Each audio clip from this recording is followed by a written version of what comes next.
नमस्कार, जोहार, जय हिंद। आप सभी का रोजगार टीम में स्वागत है। झारखंड का ताजा और लेटेस्ट ओपिनियन पोल आ गया है। इस साल झारखंड में किसकी सरकार बनेगी? 2024 में झारखंड का मुख्यमंत्री कौन बनेगा? कौन सा पार्टी किस पर भारी है?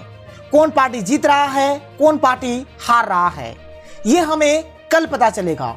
लेकिन आज की इस वीडियो में मैं आप लोगों को झारखंड का ताजा और लेटेस्ट ओपिनियन पोल बताऊंगा।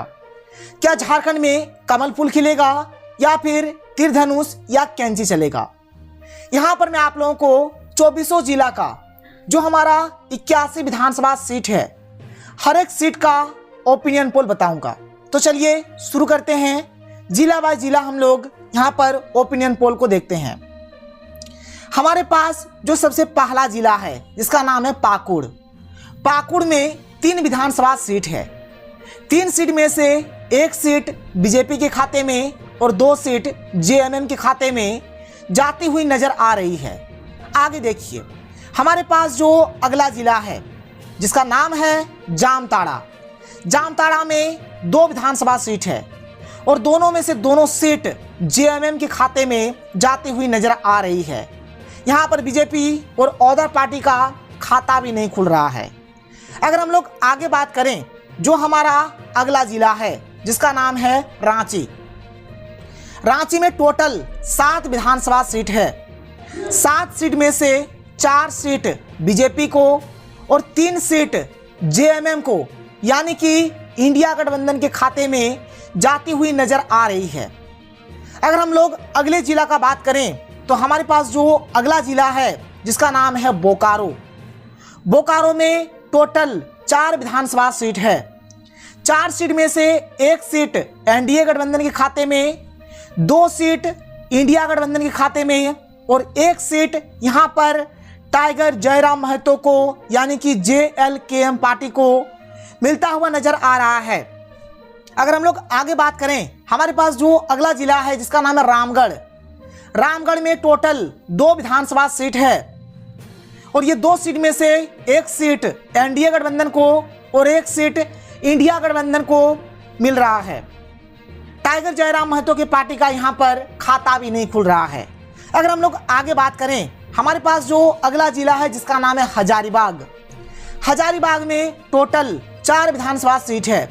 4 सीट में से 2 सीट बीजेपी के खाते में और 2 सीट जेएमएम कांग्रेस गठबंधन के खाते में जाती हुई नजर आ रही है और यहां पर जयराम महतो का खाता भी नहीं खुल रहा है। अगर हम लोग आगे बात करें, हमारे पास जो अगला जिला है जिसका नाम है गढ़वा। गढ़वा में 2 विधानसभा सीट है।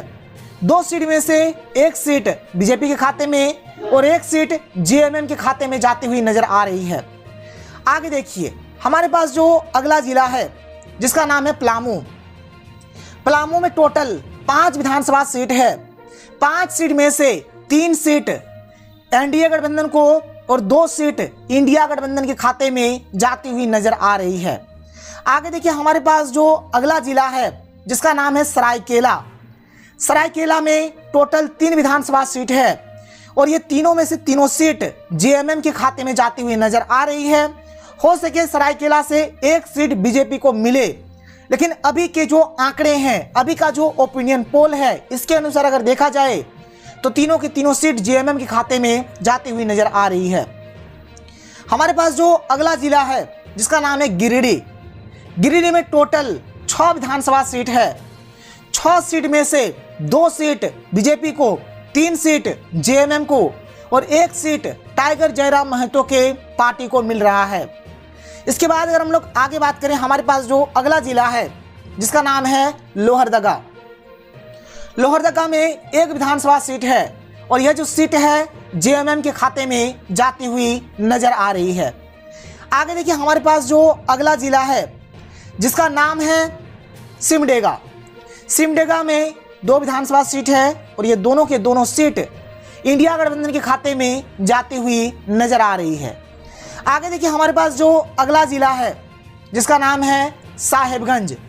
साहेबगंज में 3 विधानसभा सीट है। 3 सीट में से 1 सीट बीजेपी को और 2 सीट जेएमएम को मिल सकता है। आगे देखिए, हमारा जो अगला जिला है जिसका नाम है गोड्डा। गोड्डा में टोटल 3 विधानसभा सीट है। 3 सीट में से 2 सीट बीजेपी को और 1 सीट जेएमएम के खाते में जाती हुई नजर आ रही है। आगे देखिए, हमारे पास जो अगला जिला है जिसका नाम है पश्चिमी सिंहभूम। पश्चिमी सिंहभूम में 5 विधानसभा सीट है। 5 सीट में से 2 सीट बीजेपी के खाते में और 3 सीट जेएमएम के खाते में जाती हुई नजर आ रही है। आगे देखिए, हमारे पास जो अगला जिला है जिसका नाम है पूर्वी सिंहभूम। पूर्वी सिंहभूम में 6 विधानसभा सीट है।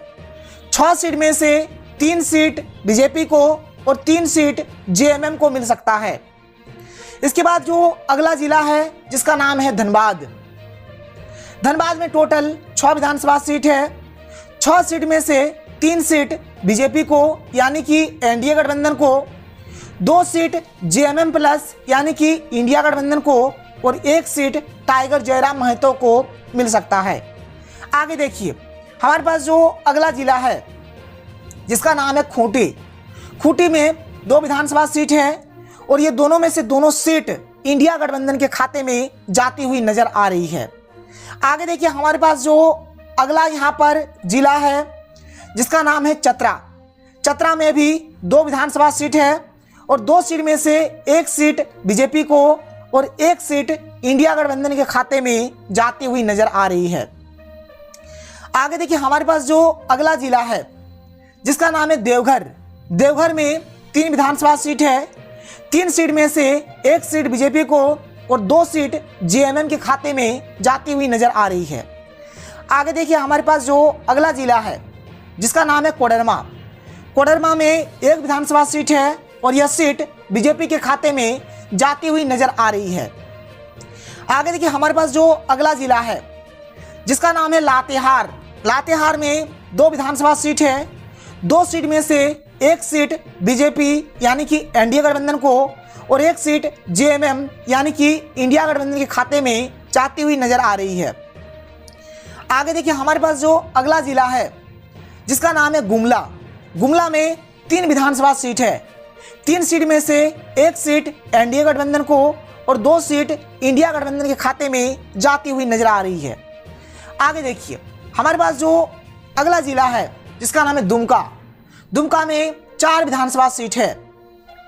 4 सीट में से 3 सीट जेएमएम के खाते में और 1 सीट बीजेपी के खाते में जाती हुई नजर आ रही है।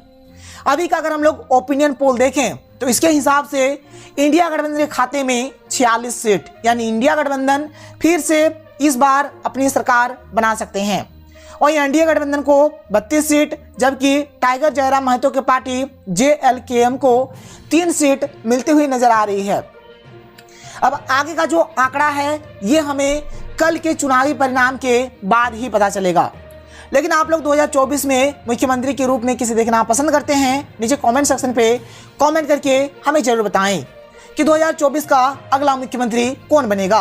बाबूलाल मरांडी, टाइगर जयराम महतो, हेमंत सोरेन, चंपई सोरेन या फिर कल्पना मुर्मू सोरेन।